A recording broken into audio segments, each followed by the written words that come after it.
குடும்பம் எப்படி இருக்கும்? உறவுகள் யாருக்கும் வணக்கம்.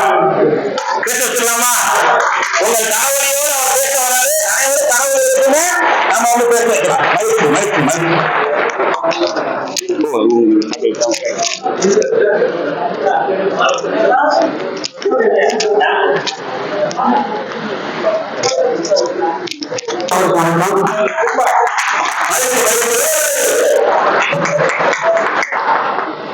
ஒரு குடும்பத்துல வந்து வயசான ஆள் முடியாம இருக்காங்கன்னு வச்சுக்கோங்க, ரொம்ப முடியல அப்படின்னா என்ன சொன்னாங்க சொன்னவங்க சொல்லிவிடணும் சொல்லுவாங்கல்ல.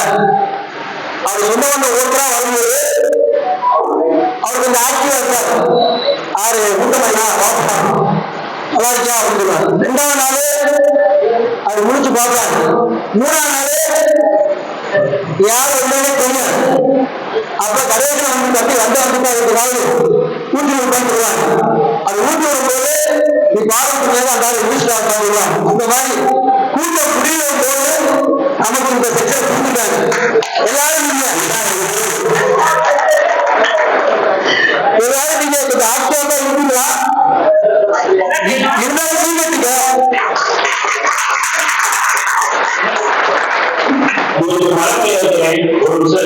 எல்லாரும் வந்து மழை பெய்வோமா? இப்ப எல்லாரும் வந்து ஒரு பேருக்கு முன்னாடி மழை பெய்வோம்.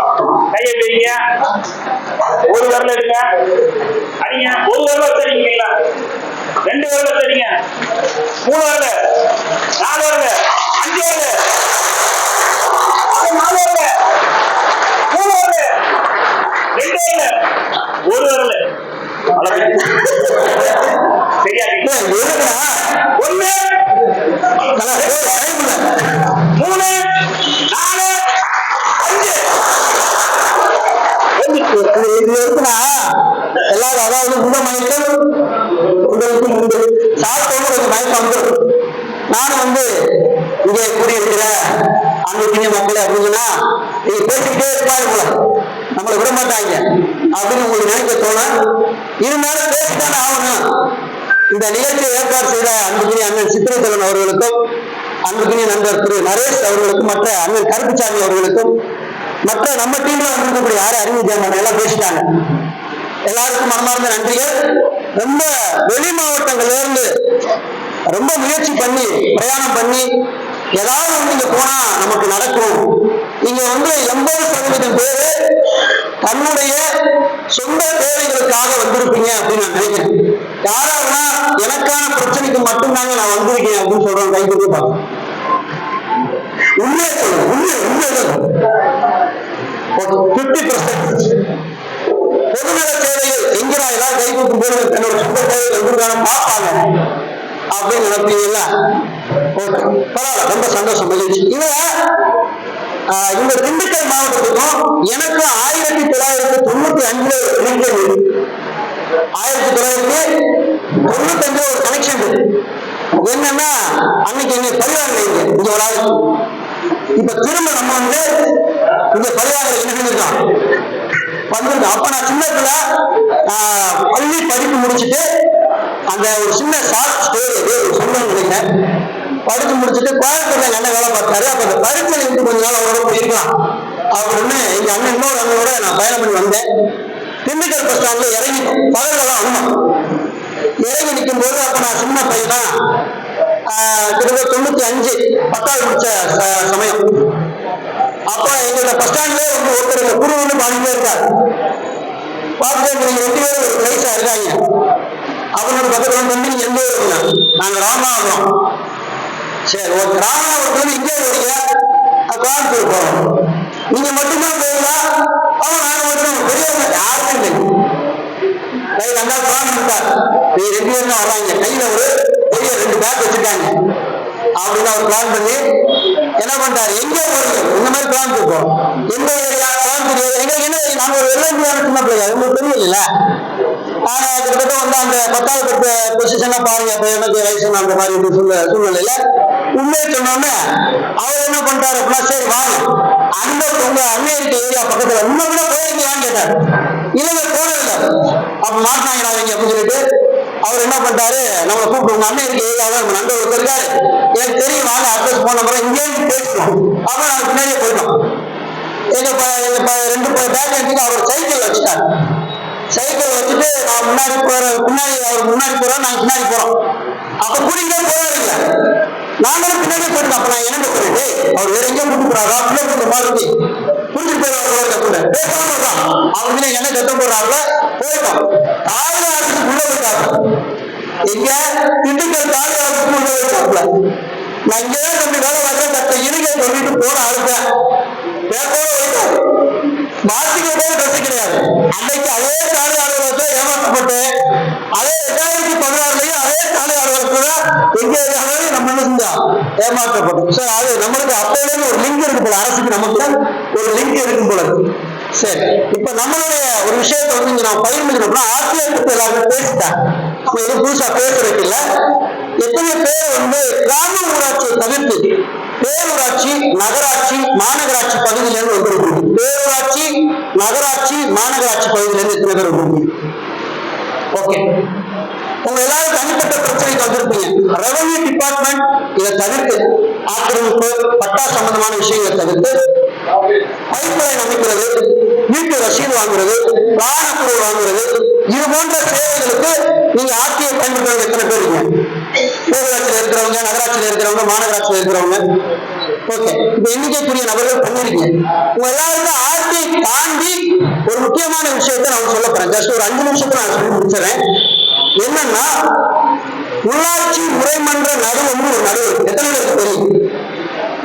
உள்ளாட்சி முறைமன்ற நடுவம் அப்படின்னு ஒரு நடுவர் இருக்கு.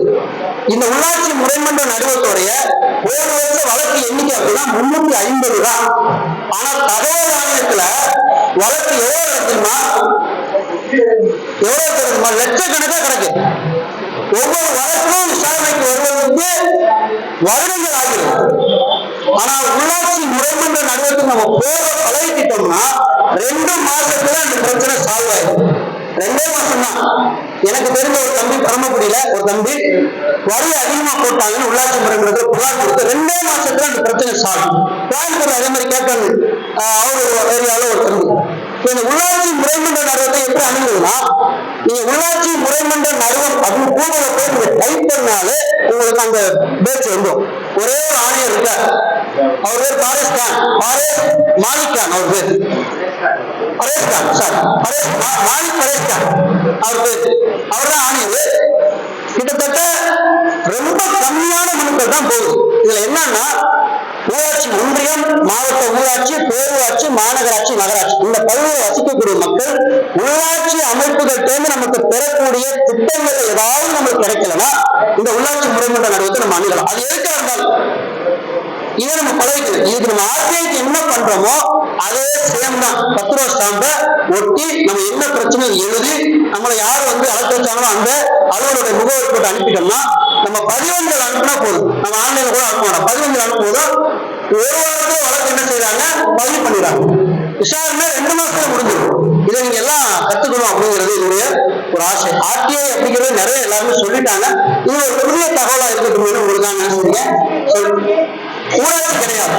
ஊராட்சி கிடைச்சாலும் எல்லாரும் அங்கே இருப்போமே. ஊராட்சி வந்துருக்கு எத்தனை பேரு? ஐயோ அப்பா. அடுத்து நம்ம என்ன கோரிக்கை வைக்கிறோம்னா, கிராம ஊராட்சியையும் அந்த உள்ளாட்சி முறைமன்ற நடுவத்துக்கு கொண்டு வரணும் தான் நம்ம வைக்கிறோம். அவங்களுக்கு தெரியும் ஊராட்சி ஒன்றியமோ மாவட்ட ஊராட்சியும் அங்கெல்லாம் பெரிய இஷ்யூ ஆகாது. ஆனா கிராம ஊராட்சி கொண்டு வந்துட்டாங்க அப்படின்னா ஒரு நாளைக்கு என்ன செய்யும், இப்ப தவறானுக்கு போற மனநிலை 5 பேர் போக ஆரம்பிச்சிடும். அப்புறம் ஆணையர் ஒரு ஆள் கொடுத்தாங்க 5 பேர் போகும். உள்ளாட்சி முறைமன்ற நடுவு கூகுள டைப் பண்ணாலும் உங்களுக்கு வந்துடும். இது வேற எதுவும் போன வெப்சைட் முதல்ல வந்துடும்.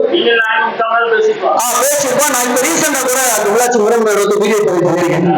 நீங்க நம்ம சேனல்ல நீங்க வந்து ரூரல் சம்பந்தப்பட்ட உறவுகளா இருந்தாலும் அர்பன் சம்பந்தப்பட்ட உறவுகளா இருந்தாலும் தனித்தனி பிளேலிஸ்ட் எல்லாமே வச்சிருக்கோம். ஆர்டிஐ அப்படின்னா நீங்க அச்சம் சொன்னதே உங்க நிறைய பேருக்கு வந்து 2 மணி நேரம் ஒரு கிளாஸ் எடுத்தாரு. ஆனா 2 மணி நேரத்துல அவர் 31 பிரிவுமே விளக்கவே இல்லை. அவர் இம்பார்ட்டன்டான பிரிவு மட்டும் சொன்னார். இந்த 31 பிரிவுகளுமே விலைக்கு நாங்க வந்து கிட்டத்தட்ட ஒரு 60 வீடியோ போட்டுருக்கோம். அது ஒவ்வொரு வீடியோவும் 20 நிமிஷம் 40 மணி நேரம் சும்மா. அது போயிட்டு 80 மணி நேரத்துக்கு போயிட்டு அந்த வீடியோ சொல்லலாம் பிளேலிஸ்ட கொடுத்துருக்கோம். அக்கிம் RTA அப்படின்னு சொல்லி என்னோட சேனல்ல தனி பிளேலிஸ்ட் இருக்கு. அதே மாதிரி காலையும் நானுமே நெருக்கி எனக்கு தெரிஞ்ச 50 வீடியோ பேசிருக்கோம். நானும் ஜான் கூட்டமே நெருக்கி 30 வீடியோ பேசிருக்கோம். இது எல்லாமே நம்ம சேனல்ல ஒரு பொக்கிஷமாவே வச்சிருக்கோம். நீங்க இங்க வந்து இன்னைக்கு சத்தியம் சொன்ன விஷயம், இது இன்னொரு விஷயம் நான் பதிவு பண்றேன். இங்க வந்திருக்க 350 பேர், ஆனா நம்ம சேனல்ல நேரலை பண்ணோம், 2 மணி நேரம் நேரலை பண்ணோம், 23,000 பேர் பாத்துருக்காங்க. எத்தனை பேரு? 23,000 பேர் பாத்துருக்காங்க.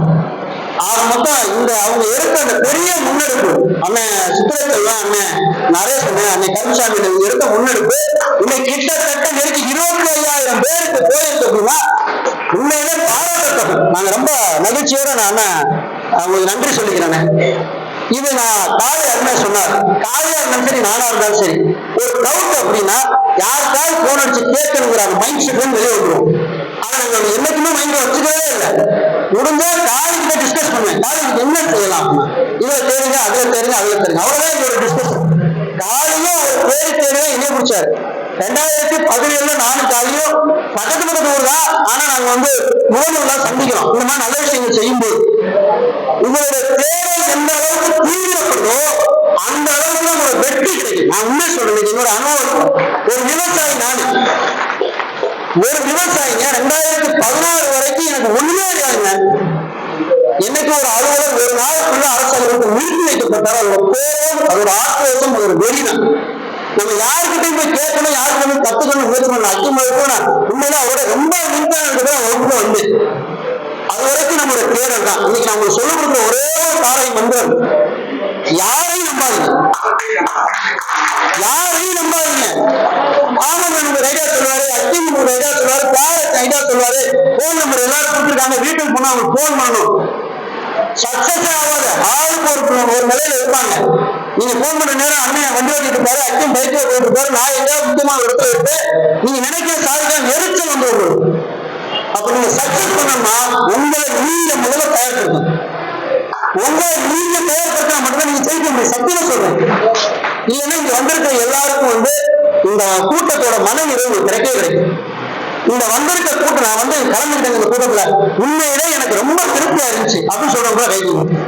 ஏன்னா இந்த கூட்டம் நடத்தினவங்க அதை பார்க்கணும். உண்மையிலே திருப்தியா இருந்துச்சா? உண்மையிலே திருப்தியா இருந்துச்சா? அதுதான் எங்களோட திருப்தி, அதுதான் எங்களோட திருப்தி. அதனால வந்து நீங்க போன் அடிக்கக்கூடாது மறைமுகமா சொல்றாண்டா அது நினைக்கூடாது, அதெல்லாம் பேசலாம். இருந்தாலும் உங்களுக்குள்ள எந்த அளவுக்கு இந்த தேர்தல் இப்ப கிட்டத்தட்ட என்ன யாராவது பார்க்க வந்தா எனக்கு இப்பெல்லாம் வந்து யாரும் என்ன கிட்டு கொடுப்பாங்க, லாபுக்கு ஏதாவது முக்கியமான விஷயம் புத்தகங்கள் தான் எனக்கு கிட்ட நிறைய வரும். என்னுடைய விவசாய நேரங்கள் கிட்டத்தட்ட எனக்கு ஒரு நாளுக்கு 8 மணி நேரம் 9 மணி நேரம் விவசாய செலவு பண்ணி, அதுபோல நான் மற்ற விஷயங்கள் பண்ற 2 மணி நேரம் ஆகும். நான் ஒரு நாளைக்கு குறைந்தபட்சம் 6 மணி நேரம் தூங்குவேன். இதுக்கிடையே நான் யூடியூப் கண்டென்ட் தேடணும், ஒரு தகவலை சேகரிக்கணும், ஒரு விஷயத்தை பிடிக்கணும். உங்களுக்காக செலவு பண்ணக்கூடிய நேரங்கள் ஏகப்பட்டது. இன்னைக்கு என்னுடைய வாட்ஸ்அப்ல 15,000 மெசேஜ் என்னால் ரிப்ளை பண்ண முடியல. வாரத்துல ஒரு நாள் ஒதுக்கி ஒரு 4 மணி நேரத்தை ஒதுக்கி அந்த 4 மணி நேரத்தை சீனியாரிட்டி அடிப்படையில் ஒவ்வொரு விஷயத்தையும் கிளியர் பண்ணிருக்கேன். இன்னைக்கும் இதெல்லாம் எதுக்கு நம்ம செய்யறோம் அப்படின்னா, இவ்வளவு வேலை மத்தியில ஒரு விவசாயி, ஒரு சாமானியன், ஒரு சும்மா 10வது படித்தவனுக்கு இவ்வளவு நாளத்தை வளர்த்துக்கிற அளவுக்கு என்னோட தேர்தல் இருந்ததுன்னா, ஏன் படிச்சு நீங்க ஒரு தேர்தல் பண்ணி அந்த இடத்துல உட்காரக்கூடாது, நீங்க அதை கொடுக்கக்கூடாது, நம்மளோட தேர்தல். இது போன்ற வகுப்போட எங்களால பயிற்சி மட்டும்தான் கொண்டு வரும். காலி சொன்ன மாதிரி இங்கிட்டு போங்க அங்கிட்டு போங்க வழிதான் நட முடியும், கூட்டி கொண்டு போய் எங்களால சேர்க்கவே முடியாது. அது நீங்க தான் நடந்துக்கிறோம். அதனால இந்த வகுப்பு ரொம்ப சிறப்பா இருந்துச்சு. இவ்வளவு நேரம் அந்த கூட்டம் கலையாம இருக்க பெரிய விஷயம். நம்ம வந்து எல்லா சேரும் அப்படியே இன்ன வரைக்கும் நிறைஞ்சிருக்கு. 350 பேர் இடத்துல நிறைஞ்சிருக்கு. மனசுக்கு ரொம்ப நிறைவா இருக்கு. அதுவும் கிட்டத்தட்ட மணி 4:40 ஆச்சு. நாங்க 4 மணிக்கு முடிச்சுட்டு 1 மணி நேரம் கேள்வி நிகழ்ச்சிக்கு போலான்னு பார்த்தா இழுத்துருச்சு. சோ பாக்கி இருக்கிற நேரத்தை அக்கிம் வந்து நடத்துறாரு. வாய்ப்பு கொடுத்த குழுவினருக்கும் ஆர்வலருக்கும் என்னுடைய பேச்சை கேட்கும் அங்கிருந்து வந்திருக்கிற அன்பு நண்பர்களுக்கும் நன்றி. நன்றி. எல்லாம்